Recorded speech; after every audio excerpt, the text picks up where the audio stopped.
గురువుగారు, ఉగాది కొత్త పంచాంగం ప్రకారం కుంభరాశి వారికి ఏ విధంగా ఉండబోతుంది అనుకోవచ్చు? తప్పకుండా అండి. కుంభం వారికి గనక చూసుకుంటే ఆదాయము, వ్యయము, రాజ్యపూజ్య అవమానాలు గనక చూసుకుంటే ఇందాక మనం చెప్పినట్టుగా మకర కుంభాలకు ఒకటే ఉందనుకున్నాం. హ్మ్. 2, 8 అంటే ఆదాయం 2, వ్యయం 8. హ్మ్. అలాగే కుంభం వారికి ఇప్పుడు ప్రస్తుతం ఏలినాటి శని 2లో జరుగుతుంది.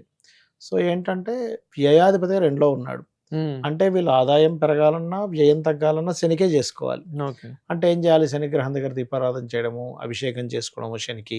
హ్మ్. అదేవిధంగా కాస్త గోవులకు బెల్లం తినిపించడము.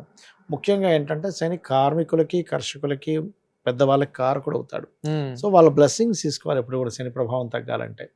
అలాగే ఇంకొక విషయం ఏంటంటే వీళ్ళు ఎక్కువగా రాశిలో ఎప్పుడైతే రాహు ఉన్నాడో కొన్ని అపోహలు, కొన్ని ఇమాజినేషన్స్‌లో ఎక్కువ ఇదవుతూ ఉంటారు. హ్మ్. ఇది జరుగుతుందేమో, అది జరుగుతుందేమో, ఏమైపోతుందో అనేటువంటిది.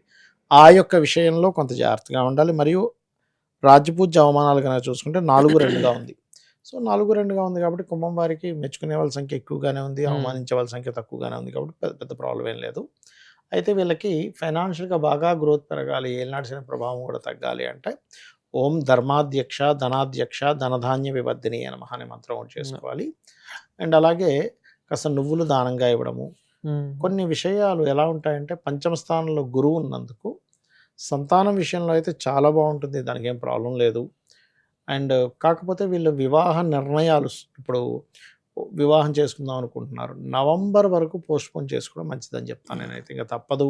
ఒక్కోసారి చూడండి తండ్రి గతించినందుకు ఆడపిల్లకి చేయాల్సొస్తది. అవును. సంవత్సరం లోపల చేసేయాలంటారు. హ్మ్. అలాంటప్పుడు తప్ప కామన్‌గా మీకు వయసేం పెద్దగా అయిపోలేదు.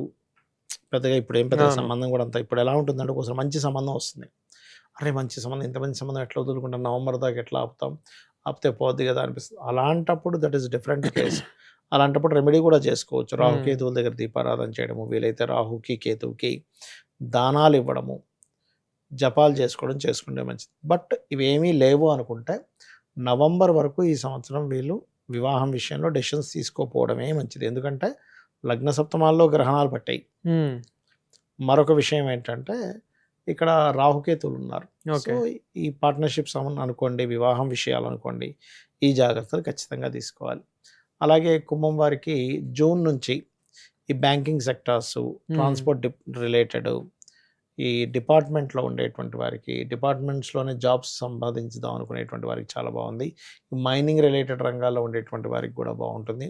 ఏదేమైనప్పటికీ కూడా చాలామంది ఏమనుకుంటారంటే ఎల్నాటి శని ఉంటే ఏమి పనులవ్వవు అనుకుంటారు. కాదు. జాబ్ లేనివాడికి జాబ్ వస్తుంది. వివాహం కాని వాడికి వివాహం అవుతుంది. ఎందుకంటే మీకు జాబ్ ఉంటేనే పని గదండీ. జాబ్ లేకపోతే ఇంట్లో శుభ్రంగా పడుకుంటాడు. ఏ శ్రమ అవును. ఉంటుంది? వివాహం అయితేనే కష్టం లేకపోతే ఏముంటుంది? సింగిల్‌గా హాయిగా ఉంటాడు గదా! హ్మ్. కాబట్టి నేను చెప్పేది ఒకటే వీళ్ళు ఎక్కువగా విష్ణు సహస్రనామాలు అండ్ దక్షిణామూర్తి స్తోత్రం చదువుకోవడం మంచిది. ఏలినాటి శని ఉంది అనుకోవడం కంటే కూడా ఏలినాటి శని గూడా వీళ్ళకి ఏదో ఒక కర్మ రూపంలో వీళ్ళకి ఇస్తూ ఉంటుందని అర్థం చేసుకుంటే మంచిది. అదే. థాంక్ యూ గురువుగారు. శ్రీమాత్రే నమః.